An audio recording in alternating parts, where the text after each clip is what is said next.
What's going on? Thank you everyone for joining us today again for another episode of FORCA BARCA podcast, where we talk about Barcelona games and transfer rumors, news, everything else.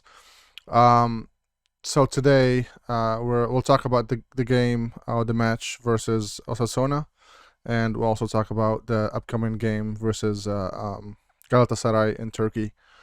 All right, so let's start with the game that played over on Sunday. Mustafa, you want to remind us a little bit what happened there, the lineups, and what do you think of the overall game? Yeah, we had at the back of course, Ter Stegen in goal, then Alba, Garcia, Piqué, and Dani Alves. And in the middle, we had Pedri, Busquets, and Gavi. Hmm. Up front, we had Aubameyang, Dembele, and Ferran Torres, right? Yeah. So, and what a game it was! It was absolutely amazing, and I was shocked by the display. I truly was because it was pure magical football. This is what I like to see from this team. It is Xavi ball. We can call it that because you can see that he slowly integrates some of the things that we saw when he was in Tar. We dreamed about him coaching Barcelona, and of course we saw the team that he coached, and they were playing some good link-up football, great creating triangles and playing football like it should be. A lot of passes, also creating a lot of chances, and this is something that was absolutely outstanding. Of course, we criticized Dembele for his display against Galatasaray, but I know, man, what a Dembele show it was. Even though he didn't score, he made great assists. He was a constant danger, constant threat. He took control, and he did exactly what we want him to do. And it pains me to know that it is possibly his last season because there's so much potential. Whether it's because, like you said, that he now feels free, Hmm. and so he can show off his skills. But man, oh man, that game showed why he was worth that 140 or 150 euros. That's the problem has been with Dembele since he came on is just since we bought him. He plays some great football some games, and then he disappears in some games. So the consistency is not there when it comes to Dembele. And the injury, of course, has been a big problem for him for the last 5 years. Um, with that said, yeah, you could see his confidence is way better than the last few years. You could see his confidence on the ball. Like when he has the ball, you'll know he'll do something. Granted, some of the times it doesn't work out. He gets dispossessed, and the fact that he's not. Of course, we're gonna compare him to Adama because that's the only other winger we have on the right. Like every time he loses the ball when a tackle or somebody tackles him or pushes him off the ball, you always wonder if Adama was there, that wouldn't happen, that sort of thing. But at the same time, um, he's just magical when he's on, when you can see his full potential there. You can see like he's what 24 right now, 25 maybe. 24 I think or 23 I can't remember, 23, 24. Anyway, whatever he is, 24. still really young, so you could see like within 4 years he could be one of the best in the world. So that's if he stays consistent and if he stays healthy. So that's all those two combinations. If they continue to be in his favor, then he'd definitely be one of the best. So yeah, I agree with you. That it was really great performance from him, and he played for 90 minutes too. So Java didn't take him out, which was good for his confidence too. So to stay consistent.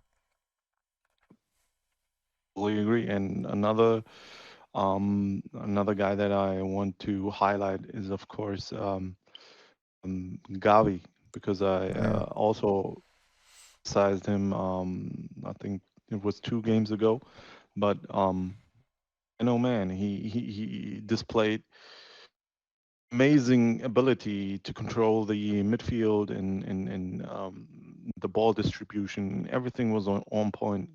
I cannot criticize anything. That game was perfect. I'm going to be too. Of course, it's Osasuna.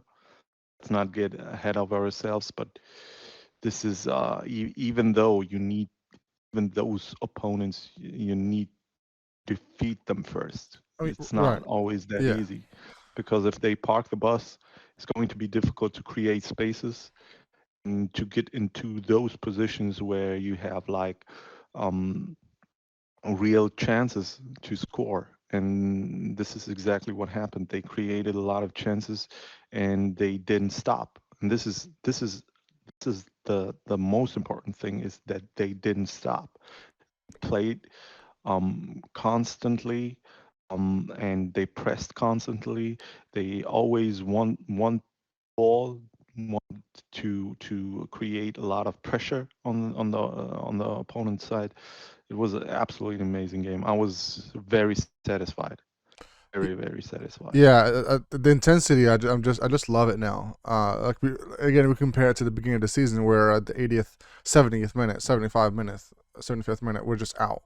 We check out physically. We're not able to move.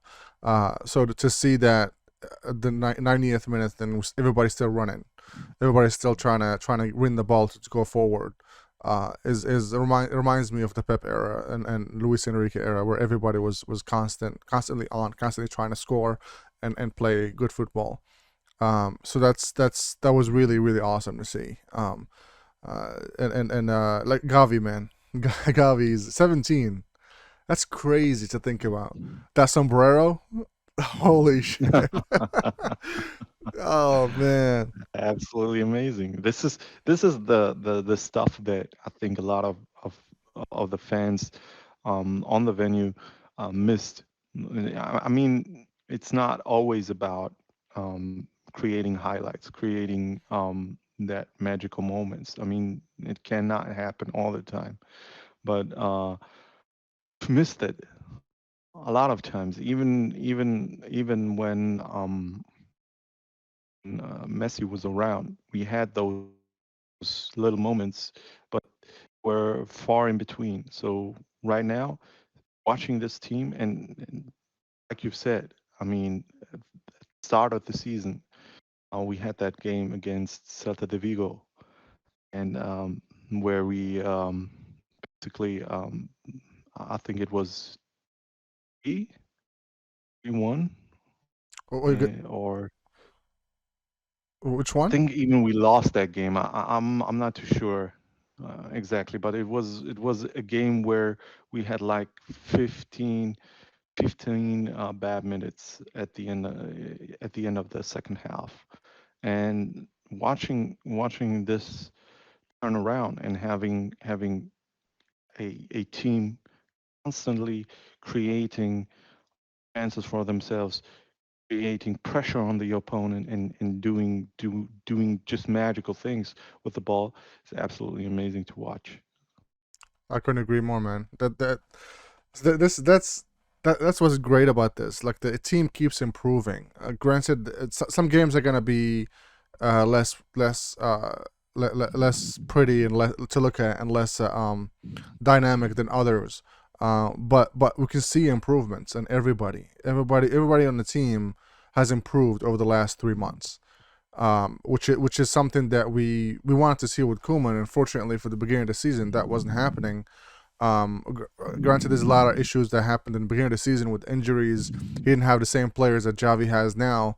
But even when we did, even when we had Messi last year, we didn't have the same intensity. We didn't have the same tactical tactical advantages. When you watch Sassuolo, you can see how better we are tactically. throughout the whole game. You can see how we basically choked them the whole game. They couldn't do nothing. Like with our press, every time they try to string 3 4 passes together, either goes out or we get the ball back. So that's something Mm. that we didn't see a lot of for the last 2 years. So seeing this is really a joy to watch. Like I've enjoyed the whole game, watching the boys put it back at the net and just man, did you see that Pedri man when he lost the ball in their half and just slap tackled the guy, just took it away from him. Oh, Some of those things, man. Those young kids, these young kids are gonna this be this the future, yeah, man. and this is this is basically what you just said is true for everything because and for everyone because even those guys that come in, I mean, I've criticized them for the game against Galatasaray, and in my opinion, rightfully so, because um, especially up front they were lacking, and it was because of some tactical issues and playing some players in the wrong position. I stick by that, but watching like he took off Piqué and Longley came in and he played a great game. I mean Yeah, he wasn't on like for a long time, but he played a great game, and watching those players come in and automatically function within the squad, this is something that I've missed for a long time. That we don't have to worry. Oh no, there's somebody's going out, and uh, like like Piqué, and I don't even think that Piqué his ball distribution is very important to the team because he has that experience, so he knows what he's doing with the ball. This is very important when we are trying to build up from the back, yeah, and sometimes the opponent presses us, and we need someone who's good on the ball. That's basically Piqué is probably our best defender when it comes to that. When it comes to defending, I think sometimes he knows that he's not the fastest anymore, right. so he works with other methods, and sometimes Yeah, those methods I don't agree with because he likes to grapple and all that stuff. But other than that, I think when I saw the pace of Longley, and he's a good defender. I'm not kidding. He's a good defender. He probably suffered two with those severe defeats, especially in the Champions League and so far and so on. I think, but he's a good defender. You can see that he got pace. He's no slouch. So I mean, yeah. I mean, this is he just was a a good. The first year he was when he came in, he was okay. He wasn't bad. He wasn't great, but he wasn't bad when we first bought him first season. And after the 8-2, I think that's the transition for our defense. Just took a nosedive after that. I mean, we didn't have the greatest defense before that, but after the 8-2, we just couldn't recover from that defensively. Like we made started making keep making more mistakes. You didn't feel really that we brought the defense back at least to an okay level. Every time we played, you can sense there's going to be a goal on us against us at any point. Which is not the case for the last I think for the last month. I would say 2 months maybe, that we feel like our defense is actually capable, and the midfield actually helps from to defense. And it just felt like we were more secure in the back, even though we only added one player this year, Eric, as far as the back, and Alves of course, but I feel like we have a better handle. Maybe it's tactically helps now how Javi's doing things, but it just feels like we're more secure in the back. And also got to talk about the one person, man, that we haven't seen in a while, came in, scored a goal. Mr. Ricky. Ricky Pooch. Yeah, man. Yes. Yeah, and he did. Of course, you come in and it's already 3-0, so it's probably a little bit easier. You had the fans were ecstatic. So probably he was not going to fuck up much, but he played really well, and that determination that he had when he first struck the ball and then immediately went after it and even dribbled past the goalkeeper and behind the goal line. It's absolutely amazing goal, and he probably suffered too because he has talent. There's no doubt. I'm not too sure if it's enough to be Barcelona player, but I can see why a lot of people called him the next so and so because he's got some talent on the ball. He's quick and he's very good on the ball, good dribbler. So Yeah, man, if he only could gain some pounds, man, gain some pound, build some muscle, he'd be a you can killer. ask Adama Traore how he did it. He really should. You can see even Dembele put in some muscle. So I think if Ricky could put in some muscle and actually be stand his ground when defenders push him off the ball, he'd be a gem. He'd be an amazing midfielder. The only issue with him is well, there's a few like a position. His position is not very well, especially when we press. He leaves a lot of space behind him. That's one of the flaws I think in his game. But another weakness is just his very frail compared to other midfielders. So if somebody pushes him, they're is done. Like, and you see even in the last game, he got dispossessed a few times because of that, because they pushed him off the ball. Um, so yeah, so overall, I think it was a fantastic game. I'm so excited for the next few games, especially the next one, which is a whole different ball game. Of course, it's going to be difficult. So it's not. Of course, we played home. Now we are going to play away, and they have some great fans. Be loud is going to be ecstatic in their home turf. But if they keep concentrated and if they keep um, doing what they've done basically the last few months, I think there is a very good chance that we will go to the next round.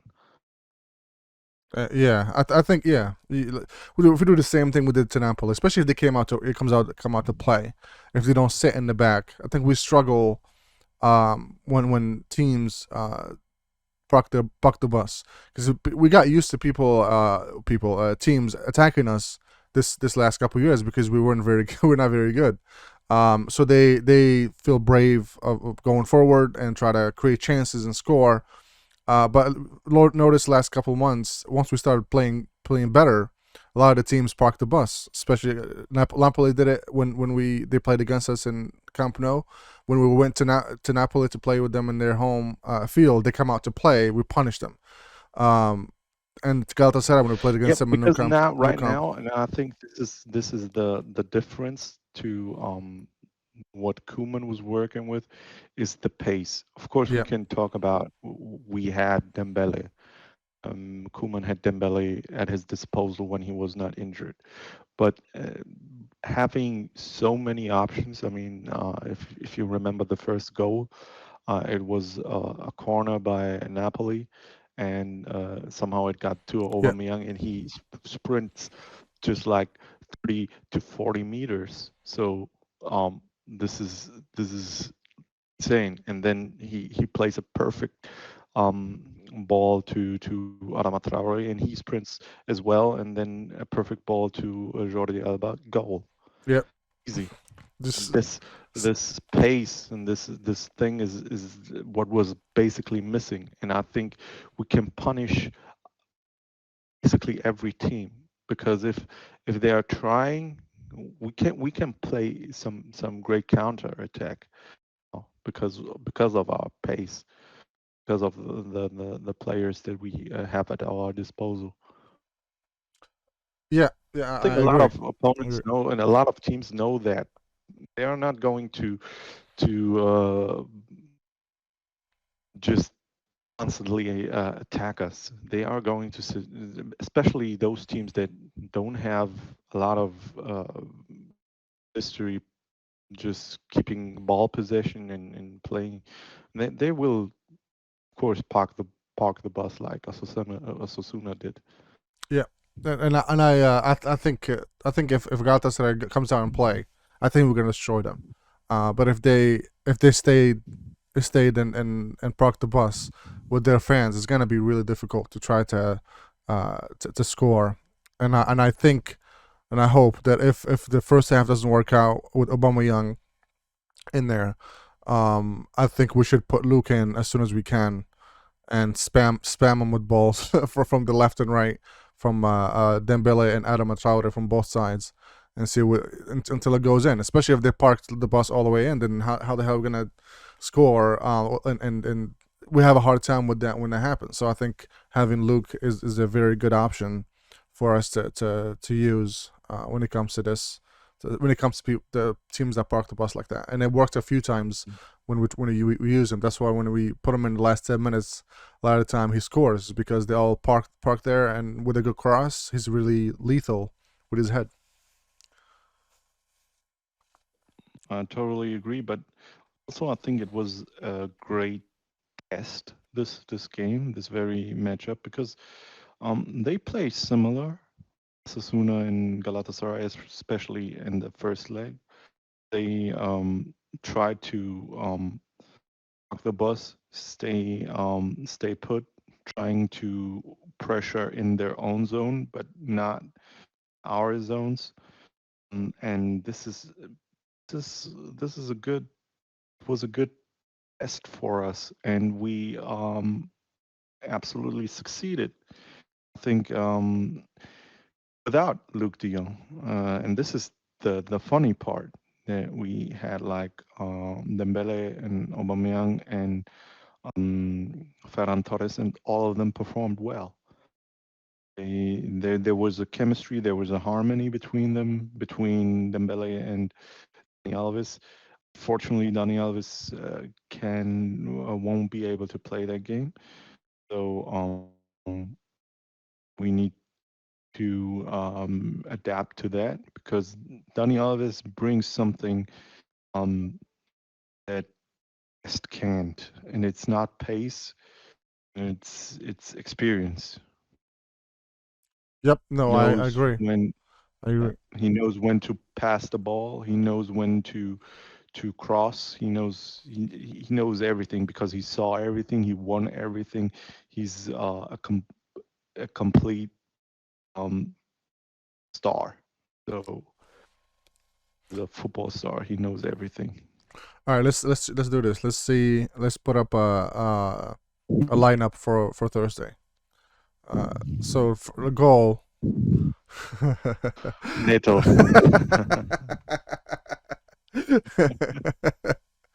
Man, Javi will kill you if he said that. What? Put Neto in there? All right. So goal will say Stegen, right? Of course. At Ter Stegen. So the center backs. Who you think center backs will be? I think he's going for Piqué and Garcia. I think it's gonna be. I don't think he's going. I think it's gonna be Araujo.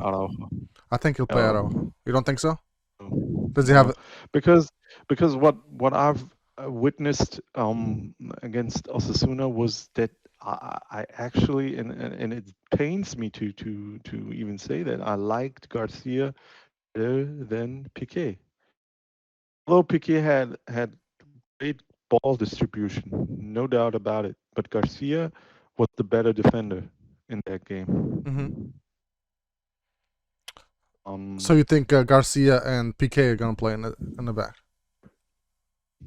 Because Garcia and Araujo didn't work, and he saw that. I think. Well, it'll depend. So Araujo didn't work because I think Javi wanted him to do Piqué's job of distributing the ball. He was just not very good at. He's not very good at it. I think we already know at this point he's not. He's not a center back that's gonna be great at distributing the ball. So I wouldn't count him out because Oh, I no, think for right he. now, I mean, he just needs to learn, of Okay. course. Yeah. But Yeah. I meant like at the moment, if you really want somebody who's gonna pin the ball back and forth to the attackers, Garcia is not sorry, Araujo is not the person to do it. But um, with that said, if that's what we're trying to do, if we're trying to control the game, yes, put in PK and Garcia. But if they are attacking us, if they're gonna plan to attack us, then having PK there doesn't really make sense. We need somebody who's a stronghold to keep that defense in line. So I guess it depends what the game is gonna need. But either way, I think we're secured. I think that everybody's playing well in the defense right now, so I'm not worried about that. So we'll say Piqué and Garcia. Of course, Alba on the left, and Dest on the right. Right? Is that what you're thinking too? That's what I'm thinking. Of course. Okay. Uh, Busquets and starts. 100%. Okay. Busquets, Frankie. Nope. No Frankie. Gavi and No Pedri. Frankie. Yes. I think it's And gonna. they deserve to stop. I think They I think it's deserve gonna to be. I think it's gonna stop. be Frankie and Pedri. No, no way in hell he's going to put in Frankie de Jong. Why not? I think he rested him for Galatasaray. And I think he saw how Pedri and Gavi play, and he changed his mind. No. Of course, No, of no. course.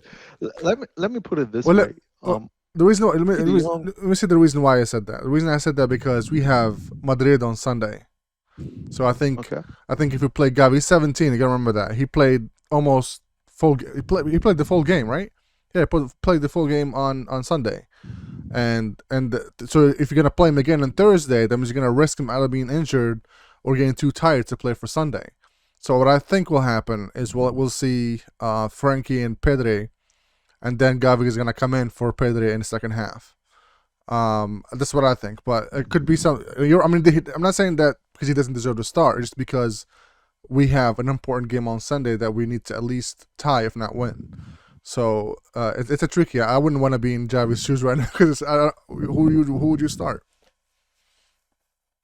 But Yeah, it's a difficult decision to make because even and he doesn't know how Galatasaray is going to play, so basically he can't predict how he's going about the game. I mean, if we need more offensive power, I think Frankie de Jong is a better option because if Busquets is on the pitch, he's always oriented more towards the offensive line. And I'm not too sure. I think Galatasaray is going to play the same game like they did uh, in the Camp Nou because they are not going to try a Hail Mary attempt trying to play some ball possession football and trying to become like I don't know prime Barca.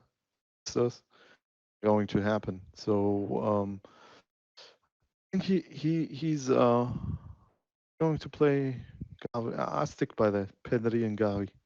okay, Pedri, Gavi, Busquets, and then who are you gonna put up top? You're gonna put Dembele. That's a difficult one. It's a difficult one. I'm going to say Dembele, Aubameyang, and Ferran Torres. Okay, I'm gonna say Adama and Aubameyang, and then Ferran Torres. 'Cause I think he's gonna put muscles in front in the beginning, and then speed. I mean, they both. Adama is fast too. I'm just saying, like, tire him out and then put in Dembele to dance around him in the end. And Yeah, but sometimes I who think knows? Dembele is good when he comes in as a substitution, but sometimes he's not. So Uh, Sometimes he's good when he starts, and sometimes he's. yeah, no. Basically, when he starts, he's always coming into the game. course, he has some failures and some mishaps. It happens, but he constantly creates danger when he's got some, I don't know, at least 45 minutes. If you are going to bring him in like 20 minutes, I don't think he's going to change that much. I mean, I don't know if that's true because last time that happened, he assisted like 2 goals, didn't he? Last time he came in as a sub, he assisted Memphis and then he assisted Luke De Jong. I'm not saying that this is always the case. Of course, It's a hit or miss, he's is what you're talented. saying. Sometimes, Yeah. sometimes it works. Sometimes it just doesn't happen. So whatever the case may be, I think 20 minutes is way too less for him to make an impact. What do you think the score is going to be? I think it's going to be very, very difficult, and I'm going with 0 1-0. Barcelona. You said 1-0. Your mic is cutting out. 1-0. 1-0. Okay. I will say 2-1. I say we'll score 2 goals, and then they're gonna score 1 in the last minutes of the second half, and then we'll win. 2-1. Yeah, we'll score 2 goals. Okay. Ferran Torres and Aubameyang. Aubameyang, he's a beast, man. Oh man, he's amazing. Yep. Obama what? Do you know that meme? Obama what? Blood. Blood clad young. Arsenal fan TV, man. Yeah. Okay, cool. So all right, so we say okay, so we're definitely going through Galatasaray. That's good. So let's talk about something different. Let's see if we can And talk. this is a Barca podcast, dude. Nobody in his right mind is going to ever forgive us if we against our own team, man. Not bet, but Even like if we don't believe it, we gotta say it. we're gonna try to be realistic a little bit. You know what I mean? I mean, we could say we're gonna win every game, but that's just not. You know, I'm gonna be honest. Like if I know that, like the Clasico, I'll say we're probably gonna tie it. So I think Madrid is not gonna open up. Is gonna stay in the back and just chill for 90 It's minutes. going to be a difficult game. We are not when we are talking. I mean, really honest. Then of course they are in a better shape than we are. Obviously, yeah. Yeah, and with all the turmoil and everything that happened, we can be out of the team that they even got a hold of themselves, and right now it's looking a little brighter. So it's brightening up, but it's not there where we want the club to be. But it takes time. Yeah. Sometimes you know me. I'm not the most Optimistic guy. not optimistic, but I don't have the it's difficult to know that a club as big as Barcelona is struggling right now. You know, this is something that it's to a lot of fans, especially to me. So whatever the case may be, it's going to be a difficult game. So Yeah. and even if we are going to lose, as long as they fight, just like in the Super Cup, the Spanish one, Yeah. I think it's okay because right now we are not comparable to them. We have a functioning team. Just put our heart and soul into it. Just work hard and Yep. run the whole time, and we'll be okay. Even if we lose, at Right. least we'll give it our all instead of feeling like we didn't do much to grant anything. Exactly. So we'll have a discussion about the Clasico once we get close. Maybe when we do Yep. the reactions to Well, the Galatasaray. Exactly. one step at a time. One step at a time. Yeah, but let's talk about the transfers, man. Like I know we still have a couple of months or a few months before we get to where players are leaving and coming and buying new players and all that stuff. But there's a lot of rumors that have been happening the last few weeks.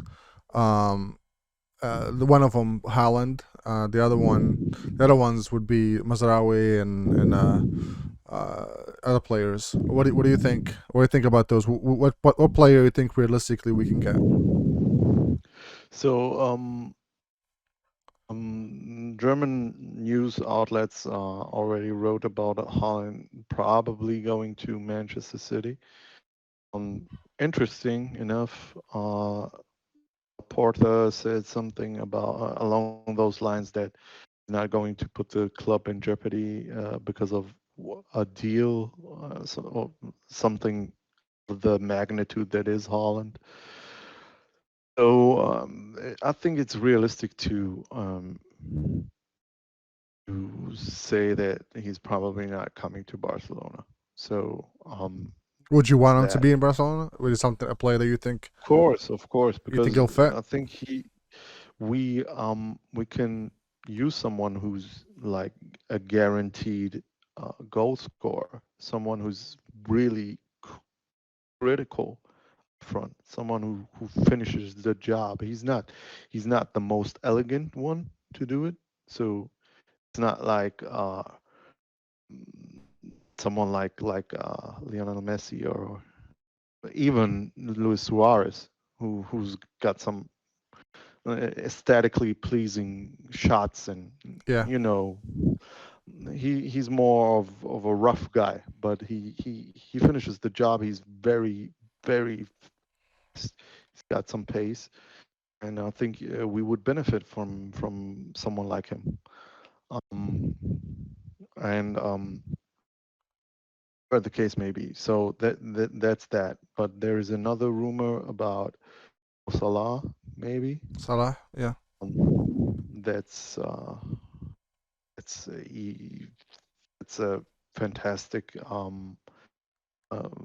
fantastic rumor for Barcelona because he fits the Barca play, you know. and he'll will have the whole Egyptian nation out supporting us. We'll win every voting competitions online because we'll have pretty much all the Arabs voting for us for Barcelona. Um, what was I gonna say? Yeah, they actually interviewed him.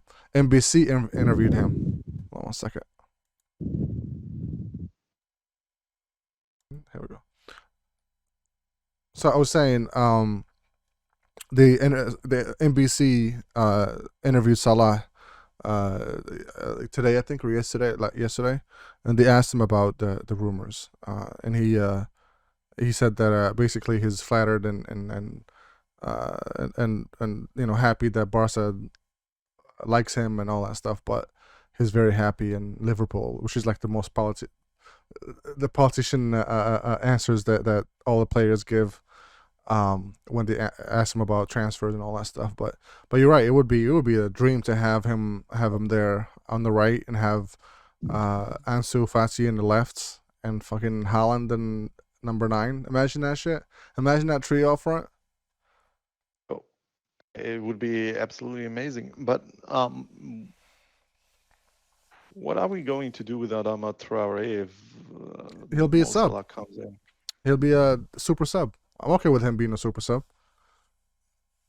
You think he would be satisfied being I number I, two? th- I think so. Because even though he'll be, I mean, it's number 2, but you'll be playing a lot of the games. We have so many competitions, and with Javi's style of playing, style of how he rotates, everybody's guaranteed minutes, so nobody's gonna be just sitting on the bench and not play. So I think bringing him, if he comes in, keeping Adama is still good because I think they're different profiles. So depending on the game, we can still field the player that we need for that game. So having Salah would be a dream, man. I absolutely agree. And let's get to the rumors of the rumors, the mother of all rumors, Messi. back of Messi. Oh man, that's a According hard one, to man. Gerard Romero, who's rather reliable when it comes to stuff like this. Um, Not always, but most of the time he's reliable, and he claimed that Jorge Messi, the father of Lionel Messi, called Barcelona many times and basically asked what are the chances of coming back to Barcelona. Do you think there's some truth to it? Uh, I think. I mean, I think of course he wants to come back. Not that's because he didn't want to leave to begin with, right? He didn't want to. He wanted to stay. He didn't want to leave to begin with. So him coming back is not something that should be a shock to anybody because we didn't want him to leave. He didn't want to leave. It just the circumstances didn't really work out the way we both wanted. So him coming back to play for Barca is not to. I wouldn't be shocked if it happens. The only reason why I would be shocked is if PSG lets him go. They're not very good at letting players go that want to leave. Unless they Khalifi leaves and they have a whole different dynamic there and a whole different team and a whole different administration, then yeah, I can see them saying you want to leave, go ahead, especially with your wages, it's better off the books anyway, and just let him leave. If that's the case, then yeah, I mean, as long as we can afford him and it's not something that he's gonna want, 30 million a year or whatever, it'd be more of a retirement, like a 1 year or 2 year retirement years where he just comes in as a sub or something. Other than that, I don't think it'll be a good idea to bring him back just because if we're established, if we already have an established team and the way we play now, everybody's pressing, nobody's just walking on the pitch, and having his profile now that he plays different than he was back when he was young. Of course, I don't think it would be a great idea to bring him back to play as a starting 11 player. If he comes in as a sub, I think he'll be imagine that imagine the goat coming out and as a sub when you need him. But at the same time, I don't think we should break the bank to bring him. I don't think we should uh, bring him just because he wants to come back and then force him to play where he'll be. Well, I don't want to tarnish his legacy when he comes back, where everybody's pressing and he's not, and you know what I mean. So it's gonna leave a sour taste unless he comes in as a sub later on when we need them. That'd be awesome. But yeah, I don't know. I don't know how to feel about it yet. How about you? Uh, the same. And I think honestly, if my 2 cents, I think Laporta wouldn't let it happen, especially if it's not like a free deal. Right. If he has pay any penny, I don't think it's going to happen. Maybe down the line when his contract runs out, so maybe he will come for one season or something like that along those lines and be substituted. And I think he deserves to have proper goodbye and farewell from Yeah. Barcelona. I think he deserves that because what he's done for Barcelona as a club is absolutely insane. It's unheard of. Yeah. Yeah. I mean, he's Never he's a happened. legend. He's like, and if he doesn't come back as a player, like for the next 2 years, maybe come back and do like a few games where he plays against the team with the team against other teams or whatever. It's something where we give him the proper goodbye and the proper celebration that he deserves. If he doesn't come this summer, but that's something that I really hope that if it's done right, and it's not gonna jeopardize the how the club is heading, where the club is heading. But I think yeah, with the vision that Xavi has, even though he's good friends with Messi, I think he knows what his vision for is. team is, and I don't think that Messi is the puzzle is going to fit right into what he's trying to build up. So basically, even if there is some truth to it, I think if it's going to happen, it's going to happen like you said. He's going to be a substitution, or maybe he's not coming this summer, but next summer, and he's going to play a minuscule role within the team because, and I like think Alves he does would be, now. Kind and of. I think, Go ahead. he would be he would be okay with it because um he knows his body the best, so he knows what he can and cannot do. So basically, I think he's going to be fine, even though he. But Ansu will have to give him his number 10 shirt I back. don't think Ansel will have There's a no. problem giving it back. Yep. Yeah. So that's that. I just saw Jared Romero. I think is the same person. Tweeted earlier that uh, Tottenham is talking to Barca about buying Memphis Depay in the summer. What do you think? That's the thing. Like, what do you think we should do? I mean, he's not like he, he's a good player. Like, especially in the beginning of the season, he carried us through a lot of the games where we had nobody up front. Everybody was injured. He was the only one up there, and kids that were playing with him. So he he uh he tried his best to get us to play, or at least to win a lot of the games. He got injured. Now he's back. He's trying to get his fitness back. Granted, he's not setting the world on fire when he plays, but he's still slowly recovering his good form.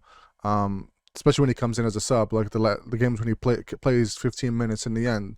He's a nonstop threat to the opposition. What do you think we should do with him? Because he only has 2 years. So if we don't sell him in the summer, then he'll go for free the year after that. I think we have an option to renew his for another year. But what do you think? What do you think should Well, happen first of all, it depends on him. So that's that. If if he he wants to wants leave? to Or stay, and yeah, if he wants to stay, he's got to renew at least for a year, another year, because we cannot afford to we do lose have players. we have the option to renew his for a third year. Yeah. Okay. So if he wants to leave, so then we shouldn't stop him from leaving. But I like the breadth that our squad has right now, and the possibility to take off Aubameyang and bring on Memphis. This is amazing. And even if he doesn't work, then we can have someone completely with a complete different style of play with Luke. And I think the options. This is the key to success. Is why I don't want him to leave, to be honest, because I I think don't either. he brings a lot to the squad. Different And profile than Dembele and Adama and Ansu. Um, and also he's the only rapper we have that's in the squad. So please don't go. He's the hip hop. You know, he's the hip hop dude that we have in the squad. You see that video with him and Alves dancing, dressed like a hip hop artist, and that was populated. It's pretty crazy funny. good. Yeah, did you listen to any of his songs? Yeah, actually, when he was in France, I followed a little bit of his endeavors. So I pictured him to come to Barcelona, to be honest, because he's not, he wasn't on the radar of a lot of people Yeah, then, but the, he's a really talented player, he and is. He is. hopefully he stays, um, because if he doesn't, then we have a new problem. Yeah, We need to find another one. So, but this is all good and well. We're talking about a lot of people up front, but what about the defensive line? What are Uh, we? yeah, I think we have. There is rumors that have been going on for weeks now that Christensen is pretty much done. Done deal. So that I think that's a good one, right? He's young. He's granted he has some minor injuries at some point. But he's every time he plays, he's solid. Like he's not. From what I heard or from what I've seen from Chelsea fans and stuff, he's not the greatest center back, but he's solid when he plays. And has a good distribution. Like his distribution is very good. So we need those kind of players in our squad, especially for our center backs, because especially 'cause we pass from the back going forward. We don't do a lot of long passes. So having somebody who knows how to do quick passes with the middle field is gonna be welcome every time we try to buy a center back. So I think it's a good deal if it goes through. We need to offload someone. Umtiti. City? Umtiti's got to go, man. Why would we keep him? He doesn't play. He doesn't play. When he plays, he's not. He's not. His What knees is what is messed up. his situation with his contract? They renewed his contract and stretched it out, so that way he does.